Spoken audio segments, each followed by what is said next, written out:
Hello, guys. Good morning. Should I say good afternoon? First, let me apologize for those of you who've been to the Zoom meeting. Had to, of course, you understand, to interrupt, to stop that meeting as soon as possible. And instead, we'll just do a recorded lesson today. So, without further ado, I was planning on doing this Zoom meeting and take you traveling in a few places around the world. I still don't know. I don't have the tools to upload links to the YouTube channel and all the videos that they say, just press this link. And then there's a link shown on the computer, on the screen. I don't know how to do that. So we'll skip the traveling for today. As you know, we started working with this book, Israel, It's Complicated. I hope you realize that, and you've done the first two chapters, the introduction and the second part, which is the beginning of chapter one. Today we'll continue working on chapter one, but from a little bit of a different perspective. Was very interesting of hear what is that you have to say, which is again something I cannot do while having a recorded video. What is that you have to say about page 13, the debate between the law that says only Jewish people are allowed to return and to get automatic citizenship in Israel. Yes, it is a Jewish state, but it's also a democratic state. And in a democratic regime, everybody are allowed to have equal rights. And does it mean that all the citizens in Israel get equal rights on that matter? That is a question worth having, a debate worth having. This law or this policy, as they call it in the book. And that was very interesting of hearing what is it you have to say. By any means, I would like to ask you, please grab that paper that you have and open page 14. This is how the page looked like. Bunch of people coming off of an airplane, El Al airplane. That's the um, Israeli national flight company. Um,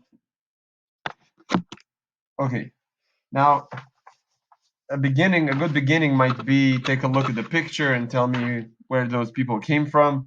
Um, but I would like to take you for a quick reading. Um, I would like to ask you, I will read to you the title, please. I would like to ask you to follow me, and then you will do the continue of the reading, do by yourself about Karen. Jewish people from all around the world are drawn to Israel, and many have traveled far and overcome great obstacles to move there. Now, you won't hear about the obstacle when it comes to Karen, who came from Chicago, but you will definitely hear about some obstacle when it comes to Roman, a guy whose ancestors or grandparents lived in Moscow in the Soviet Union, and they had tons of obstacle on their way to Israel. Not to mention people who came from Ethiopia, which we'll read in the next page. But before we do any of that, let's stick to Karen, who is from Chicago, as a matter of fact, Chicago, Illinois. I'd like to ask you to read this passage, read this information about Karen. I wanted to do the during the Zoom meeting. I wanted to take you on a tour in Chicago, walk down the streets to show you a few things, cool things I think, that you can find in the streets of Chicago. But we won't be doing that. Instead, please read about Karen on page 14, and then you can move on to read a little bit about Roman. Roman, he is he was born in Israel. He's 14 years old, but his parents, and especially grandparents, they lived in Soviet Union, as I said. You can pause me at any time during this video. You don't need to continue watching, so please press pause, read those two pages, page 14 and 15, and then we'll continue. Okay, some of you also noticed probably that on the top of page 15, you have Biden numbers. We will see those announcements every now and then during those pages that tells you how many people came to Israel or any other significant number issue things. So this one, for instance, in 1991, when the Soviet Union collapsed, over 1 million Russians moved to Israel. I will say that number one more time, 1 million. That's an enormous number compared to the numbers that already existed in Israel. Think about it. We are talking about a country that has somewhere between 5 million, 5.5 million, and they entered 1 million people. You do realize what it means. Think about it for a second. Should we accept 1 million people? Where will you put them? Where will you? Are there enough houses for everybody? Are there enough jobs for everybody? What are they going to do here?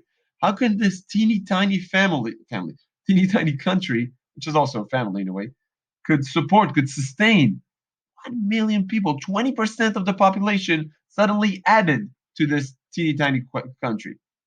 And not only Israel were able to accept those 20%, they were also um, were able to flourish. It wasn't easy, and that's why we always say in this book it's complicated, because a lot of people who came from the Soviet Union had advanced degrees. People who were surgeon, people brain surgeon, or mathematicians, or computer programmer, or anything like that, with the credentials from Russia, came to Israel and finally found themselves needed the money. And instead of doing what they were taught to do, you couldn't have job for all these people. So a lot of them found themselves cleaning houses and doing stuff. Not to say that there's anything wrong with that, but I mean that in the aspect of people who studied 3, 4, 5, 10 years of their life to become a heart surgeon or brain surgeon, they weren't utilizing their knowledge and expertise. So um, a lot of them stayed unemployed for a very long time, which was very hard. Think about it. You come into a new place, you need to sustain yourself, you need to support your family. For many of them, that wasn't possible.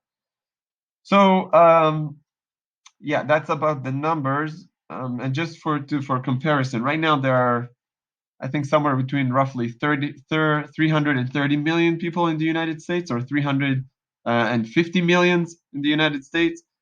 With a quick math, do think about what 20% of that means. We're talking over 60 million people finding themselves all of a sudden in the United States. 60 million people.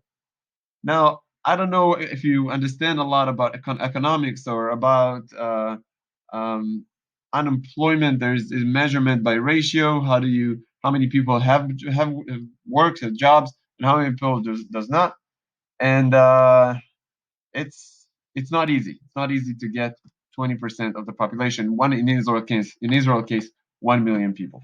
Okay, after you read about Raman, and again, I wanted to, in the Zoom meeting, I was planning on taking you to a tour through the streets of Moscow, specifically in the Kremlin, but that won't be possible. Please move on to page 16 and 17. Those pages. This is Estelle from Ethiopia, and this one is, I can't see the page, Mark from France. And one more time, I wanted to take you through the streets of Addis Ababa, which is the capital of Ethiopia, and Paris, and the Louvre Museum, and the Eiffel Tower, and so on, with Mark. Please read everything you can about Estelle and about Mark. Go ahead, do it now, please.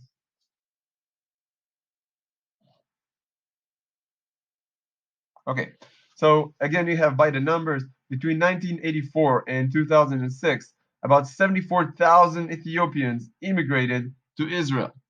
Now think about it, what it means. Think about everything that those people went through when they entered the country.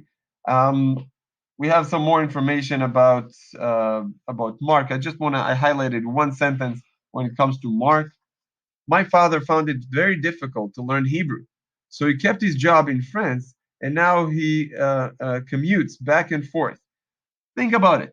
Your entire family immigrates from one country, in this case French, all the way to France to Israel, and you staying back at home to keep your job because gaining the language was so hard. It was so difficult, especially when you're older, to learn a new language. And language is something very solid, very basic when you come to a new culture, when you want to learn about something new. Excuse me 1 second. Okay, now I just mentioned language being something difficult. What else do you think might be difficult for people coming from abroad to a new place? Not necessarily Israel. Um, think of myself for a second. I left Israel to come here to be a teacher at Akiva Academy, and well, all this time, think of what's the hard things? What is the hardest thing about coming to a new place that you weren't brought up in. Think about yourself moving to, oh, let's say Germany or Belgium. Okay? What would be extremely complicated? Let's say you move with your entire family, not just by yourself. It's an interesting question. And it's talking about the needs of each individual. Now, if you're looking at a broad spectrum, we're talking about community of Ethiopians or people coming from Ethiopia or Jewish people coming from Russia, for instance. It's becoming increasingly hard. On page 18, you have welcoming the arrivals. And here there's on that page, welcoming the arrivals. And then on the next page, page 19, you have a welcome package. You get to create, if you want to draw, you can draw, but I suggest you start with a list. Start with 5 things you would want to give to those people who are coming to Israel. Pick one of the people that you met on pages 14 to 17. Remember, Mark from France, we have Esther from Ethiopia, we have Karen from Chicago, and we have Roman, whose his grandparents came from Russia, from the Soviet Union. And create a list of what you would include in their care package to welcome them into their families into Israel. Then draw a picture or make a collage of those images below. Now, I want you to start with the list. That's more important. This is not art class, but start with the list. And if you want to add some, I don't know, basket of whatever it is that you've made, that could be nice. Okay. Um, After you've done that, and again, you can pause me at any time. Please move on to those questions at the bottom of the page. Oh, there we go. This question and then this question. Why did you choose each of these items? And then, how do you imagine each item would help the family you selected with feel welcome? How does it help them to feel welcome in this new era? Now comes a couple of pages. Please finish this assignment, and you can move on. You can pause me at any time and continue. But the next 2 pages are super interesting, and one that I love, a topic that I love to teach very much. And that is start with a question. Everything starts with a question, and that is, who is a Jew? How do you consider who is considered to be a Jew? I want you guys to read first of all the questions that on the top of the page, and then move on to, but what makes someone Jewish? How do you define Judaism altogether? Is it a culture? Is it religion? A Jewish person is someone who observes all the religious laws. Is it someone whose parents are religion? Does it have anything to do with faith? Can I don't know, let me go at the extreme here. Can I not believe in God but still be Jewish? Complicated questions. What I would like to ask you guys, please read page 9, please read page 20, okay? Um, and right after that, you see those 2 questions at the end of the page? Do you think it makes sense for the Israeli government to have rules about proving Jewishness? The Israeli government should or shouldn't have. Please write those answers on a paper. And the second question is why or why not? And that's of course every time that I ask you a question, this is the one thing that I like to emphasize. Why do you think that way? Why does that make sense? Why doesn't it make sense? Okay? And don't just say, okay, it's a Jewish state, so that's enough. That's not good enough answer. I want you to dig in deeper. Why does it make it okay? Are all the citizens in Israel are Jewish? Are there any other citizens? Think about it. And then we have another title on page 21, Proving Jewishness. Okay, now please read a few lines here. I know there is a lot of reading today, but it's not too hard, it's not too long. And then you have few questions here, questions 1, 2, 3, 4, and then question that you guys need to write down what the official would ask. And then you have the family's answer, how a family might answer those questions. Um, that's it. I want you to ignore the bottom of page 21. Talk about it. This one, this passage. Where is it? This one. The bottom of page 21. Ignore it. We will talk about it in some other chance. So that's it. I would love to hear your opinion about it, but unfortunately I cannot. Um, from this end onwards, I really hope that you guys will have fun. I would like to wish you a happy Passover. Enjoy your time at home. Enjoy your together with your families. Stay healthy, stay well. I miss you a lot. I will see you after spring break. See you guys.